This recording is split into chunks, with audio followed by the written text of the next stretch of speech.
Hello guys, welcome back to my YouTube channel HP exam study. तो यहाँ पे आपका स्वागत है। आज हम डिस्कस करेंगे डीएलएड का जो एंट्रेंस एग्ज़ाम 29 मई को कंडक्ट करवाया गया था, उसको हम आज सॉल्व करेंगे। तो पहले हम करेंगे हिंदी सेक्शन सॉल्व। तो यह है सेक्शन 1। तो इसका पहला प्रश्न है, पवित्रता से विशेषण बनेगा। पवित्रता से पवित्र विशेषण बनता है। सेकंड क्वेश्चन है हमारा, पूर्ण विराम से कम देर तक रुकने पर कौन सा विराम चिन्ह लगता है।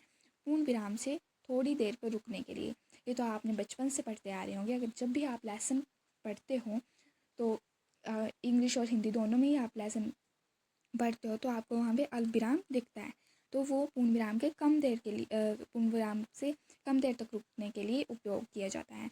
अगला हमारा क्वेश्चन है, चौपाई के प्रत्येक चरण में कितनी मात्राएं होती हैं। तो वो होती है हमारी 16 मात्राएं। नेक्स्ट वीडियो में इसकी डालूंगी कि चौपाई में जो मात्राएं होती हैं उनको कैसे काउंट किया जाता है। तो वहाँ से आप उस वीडियो को देख लेना। नेक्स्ट क्वेश्चन है हमारा, सभी स्वर डैश हैं। सभी स्वर जो होते हैं वो हमारे घोष होते हैं, जो हमारे व्यंजन होते हैं वो हमारे घोष और अघोष दोनों होते हैं। अगला फिफ्थ क्वेश्चन है हमारा, अनिश्चयवाचक सर्वनाम है। अनिश्चयवाचक सर्वनाम वो सर्वनाम होते हैं जो निश्चित नहीं होते हैं, और निश्चयवाचक वो होते हैं जो निश्चित होते हैं। तो इसमें कौन, क्या और कैसे जो है वो ये निश्चित हैं। तो कुछ जो है वो अनिश्चित है। कुछ होता है कि कुछ दे दो हमें, कुछ मात्रा में तो कितना देना है ये तो नहीं पता हमें। तो ये है अनिश्चयवाचक, कि निश्चित नहीं है कि हमें कितना किसको क्या देना है। ठीक है, तो इसमें आएगा कुछ। क्रिया के मूल रूप को क्या कहते हैं। तो क्रिया का जो मूल रूप होता है उसे हम धातु कहते हैं। नेक्स्ट क्वेश्चन है हमारा, न 3 में न 13 में का अर्थ है। इसका अर्थ होता है किसी काम का न होना। जैसे आपको घर में भी कई बार सुनने को मिलता है कि न 3 में न 13 में, मतलब किसी काम का नहीं है तू। तो इसलिए इसका आंसर है किसी काम का न होना। 8th क्वेश्चन है हमारा, इंदिरा जी एक बार पटना आई थी। इसमें जो जी है वो कौन सा निपात है, इसलिए आपको निपात पढ़ने पड़ेंगे। तो आप इसमें जो है वो किसी का नाम है, इंदिरा किसी का नाम है, तो उसके साथ जी निपात लगा हुआ है। तो जी हम तभी लगाते हैं जब हम किसी को रिस्पेक्ट देते हैं। तो ये होता है आदरबोधक। आदर करते हैं हम दूसरों का, तो उसके लिए आदरबोधक निपात है। नेक्स्ट क्वेश्चन है हमारा, जो मांस नहीं खाता हो इसके लिए एक शब्द होगा। ये होते हैं वाक्यांश बोधक शब्द। जो मांस नहीं खाता है वो होता है सामिश। नेक्स्ट क्वेश्चन हमारा, शब्द की जिस रूप से एक या अनेक का बोध हो उसे क्या कहते हैं। तो समूहवाचक तो ये होगा ही नहीं, लिंग भी नहीं होगा, क्योंकि लिंग वो होता है जैसे चाचा का चाची, ताया का ताई, भाई का बहन। और प्रविशेषण भी नहीं होगा, क्योंकि प्रविशेषण वो होता है जो विशेषता की भी विशेषता को बताता है।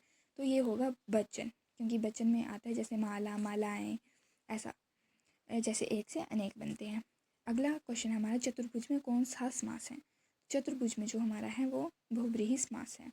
नेक्स्ट क्वेश्चन हमारा, चूहा का पर्यायवाची शब्द क्या है। तो चूहा का जो पर्यायवाची शब्द है वो है हमारा आखू। नेक्स्ट क्वेश्चन हमारा, अखबार डैश भाषा का शब्द है। तो अखबार जो है वो हमारा अरबी भाषा का शब्द है। किस भाषा का, अरबी भाषा का। 14th क्वेश्चन हमारा, द प्लस अ प्लस क प्लस श प्लस अ, ये बनता है हमारा दक्ष।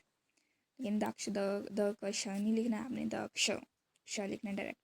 अगला है हमारा, सुभद्रा कुमारी चौहान देश प्रेम की भावना को व्यक्त करने वाली डैश है। क्या है, कवित्री है वो। तो कवित्री कैसे लिखे जाते हैं, आपको 4 ऑप्शन दिए हैं। ये आप और कन्फ्यूज़ कर रहे हैं, मेरे को भी कन्फ्यूज़ ही कर रहे हैं, इसलिए मैं आपको बोल रही कि आपको भी करेंगे ही। तो इसका सही आंसर है डी ऑप्शन, कवित्री होता है, कवित्री।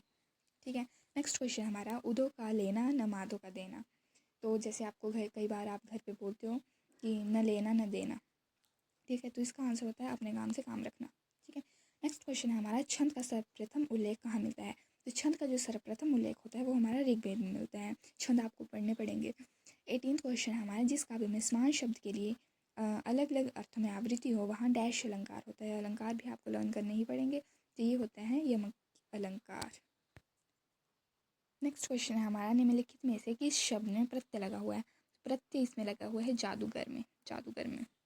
नेक्स्ट क्वेश्चन हमारा, जंगल में लगने वाली आग को क्या कहते हैं। तो उसे कहते हैं हम दावानल।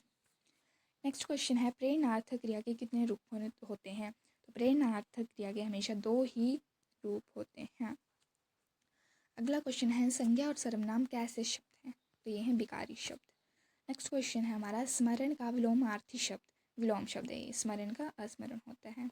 नेक्स्ट क्वेश्चन है, राम अयोध्या से वन को गए, इस वाक्य में से किस कारक का बोधक है।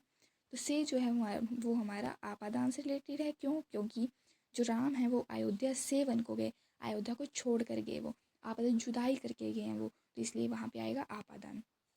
कारक आपको पता होने चाहिए, तभी आप इन क्वेश्चंस को सॉल्व कर पाओगे, ऐसे नहीं करोगे।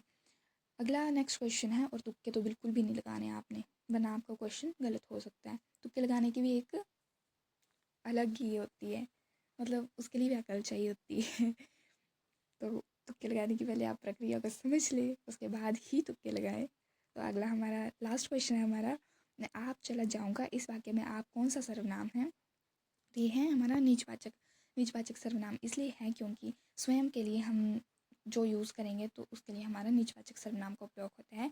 चलिए, thank you very much. I hope आपको ये समझ आ गया होगा, इसलिए इनको ज़रा एक बार फिर से रिवाइज़ कर लेना ताकि आपको अच्छे से आ जाए। Thank you.